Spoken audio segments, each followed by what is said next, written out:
We're filming. Hello one, hello all, it is the gothiest ghost of them all, Caspa in the flesh, and it's time for a review of Logic, College Park. Logic is a rapper, singer, songwriter, producer, and this is his 8th studio album. And we thought we saw the last of him when he put out No Pressure, which was supposed to be his swan song, and which honestly I thought was his best. I felt like that was probably the best, most cohesive album he put out. I felt like the bars were there. I felt like the production was there. I felt like the hooks were there. He definitely, for the most part, came into his own, and then came back and released Vinyl Days, which I thought was good. I thought was a solid tribute to the old school, which was tastefully done, and had like a lot of guest features on there, a lot of people doing like these call-ins from like famous YouTubers, and Robloxing, a YouTuber who yeah, we're not going to talk about that though. We should, but maybe not now. But anyway, I've said my criticism of that on the last review. So if you want to watch that review, you can pause this and go watch that one so you can see what I'm talking about. But that's my boy. But anyway, back to the album. So yeah, on this one, I feel like Logic is, for the most part, coming into his own. I feel like the production, for the most part, is fire. I feel like Logic's rapping ability, not to say it was bad before, definitely has improved. I feel like I'm starting to understand more who Logic is. And I feel like the guest list on here is pretty solid. You got RZA, you got Nora Jones, you got Joey Badass, you got Redman, you got Static Selecta, you got Seth friggin' MacFarlane from Family Guy, yeah, UGK, Bun B, or UGK's Bun B. I should say legendary UGK's Bun B. Let's put that out there. And on this one, you got the styles ranging from like boom bap, trap style bangers to soulful jazzy cuts, a neo soul style track. Like the variation is definitely there. And with all this being said, the production, for the most part, is good. The bars, I would say there are some bars I could have done without, like Flow Non-Binary at Never Miss. Kind of a cringe bar.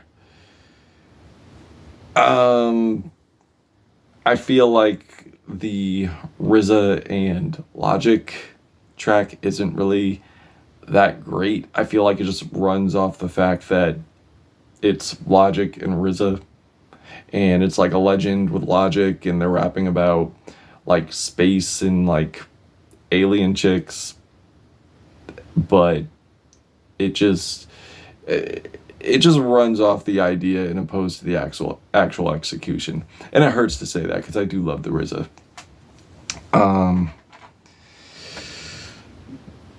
But yeah, and also there are very unnecessary passages on here. Like, I understand that it's a concept album about Logic and his life in 2011 and like before like he blew up. But God, could we get some better actors on here? Can we get some better acting on here? Because the acting is awful. The dialogue is terrible. Like, it just really comes off as filler and just really kneecaps the experience I was looking for. Like, I could understand a backstory. That's fine. But they did not have to, the skits didn't have to be so long. They could have added something. They don't really add much to the album due to the fact that Logic is rapping from most of a future perspective than a past perspective. So the way this is like lined up, it's not lined up very well. It's not lined up very cohesive. But I'll give you the storyline. We'll talk about the storyline. So, as I said, Logic is collaborating with RZA, still living in the basement, and him and his friend go out to get some food, and I feel like there was supposed to be comedy here, but the comedy just did not hit for me. I didn't really laugh once. I mean, we got Logic doing like funny voices, and I'm just like, oh, okay, Logic doing a funny voice, you know, he's a talented guy, but I struggled to find the comedy here. And then you got the riff between him and the hype man, because the hype man is like rapping a song and opposed to actually like saying the words, and it just doesn't hit for me. And then you got this one scene where there's like a robbery and the guy trips over himself, shoots himself in the head, and they just kind of play it off very, very unrealistically. So it leads me to believe that this didn't happen and they just wanted to throw some action in there for the sake of throwing action in there. And he was like, oh, so this is the first time you've seen a guy with his brains blown out? And then he was like, well, yeah, I've seen it before, like when I was 9. And he just kind of brushed past that. You're not going to make a song talking about that? Okay. And the ending where the gas station clerk, who's played by Logic, who's a woman in this story, is like, oh my God, you saved my life. I'll do anything. The guy's like, anything? And he basically wants her to go down on him. So yeah, I don't think that happened. I guarantee you that was just like fictional filler just to keep the story going.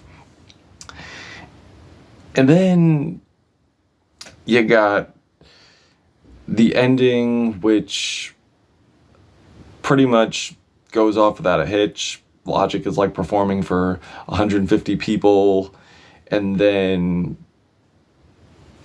like there's really no riff between him and the hype man.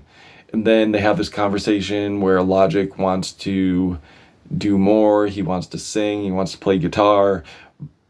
But the track we get out of that is not playing to his strength. The singing is bland. The guitar is playing is bland. It just feels like it's just thrown in there as an aesthetic in opposed to actually delivering a powerful rock song, in my opinion. And he's talking about expanding his horizons, but we know what market that led to.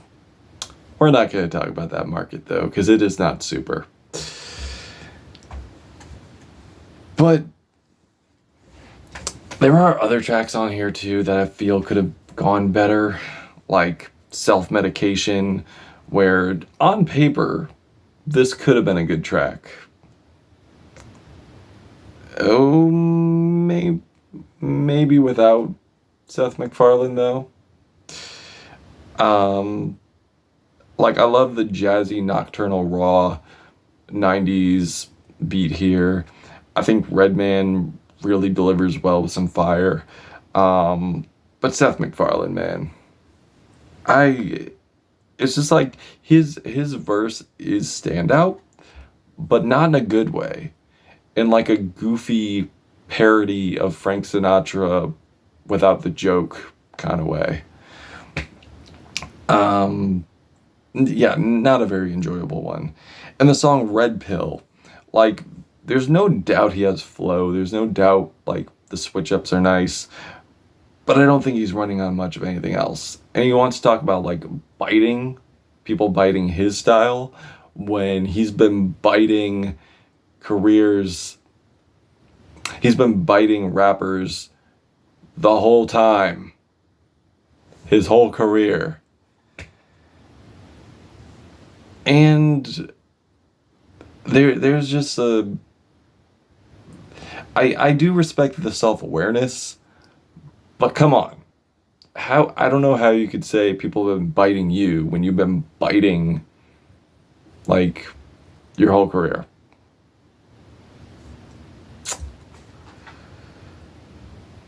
And also, I could have done without the spoken word passage.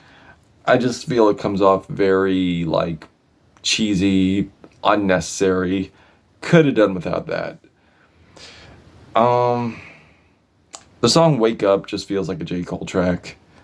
Incipio kind of runs on the same sin. And on Lightyear, you get, like, the ultimate rip-off here, like, unapologetically ripping off the horns from Kendrick Lamar's Section 80 Rigor Mortis song. When you've talked about biting. Contradiction. There are bangers on here though. Don't let this fool you. The song Shimy is like a hypnotic banger featuring Joey Badass. They bring a lot of energy here, a lot of personality. I dig the ODB references here. I dig like the iconic piano lines that are on here and like the eerie ethereal synth lines on here. I think those are great. Song Paradise 2 is great. Norah Jones has this whispery, soulful vocal that just kills it. I love how the bass guitar harmonizes with the lead guitar, making a lot of soul, making a lot of magic on here.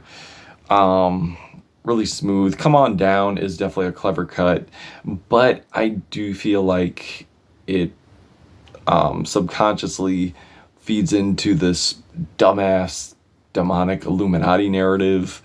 Because like Come On Down, like a game show, but come on down like it's hell. But it's just symbolic to selling your soul, but not like selling your soul as in like, selling your soul to the devil, but like selling your soul as in you're putting away your creativity and just going with what's trending and what's selling for profit, basically. But I do love the bubbly epic psych production here. I do love the Big Crit kind of influence here. Village Slum is definitely a heart-wrenching track, where he's addressing like limiting his consumption of alcohol, and every time like he does consume alcohol, he doesn't overindulge because he's reminded of the problematic road that his family has went through, what he's seen like with AA meetings. So he basically uses that as like a disclaimer, but unfortunately the consistency pretty much ends here. Like, you get this skit where he gets high for the first time. I kind of forgot about this. And the song just leads to this really bad Kid Cudi ripoff. The vocals are like so processed and so annoying, so obnoxious, so pitch shifted. And easily one of the worst tracks like Logic has ever laid his vocals to, unfortunately. And conceptually, like, it backtracks. Like, you've already talked about fame. You've already talked about your family.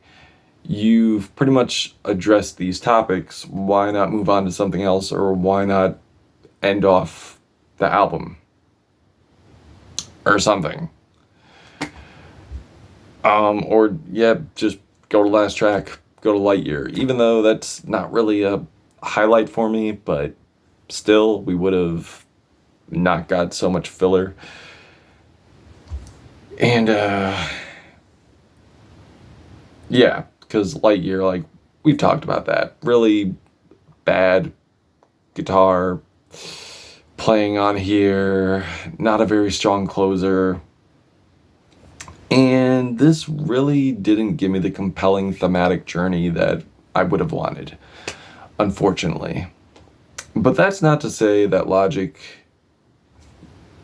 dropped a terrible record. I don't think it's a terrible album, but I'm definitely finding myself on the fence with this one, unfortunately. I hope that Logic is doing well. I hope that his success continues, but this album just isn't for me, unfortunately. I'm feeling a 2.5 out of 5 on this one. If you've checked this album out, what did you think of it? Did you love it? Did you hate it? Drop a comment why. And that's it. Caspa, Got the Ghost, Logic, College Days. Till we meet again. College Park. Sorry, it's late. It's late. You gotta bear with me here. But yeah, till we meet again.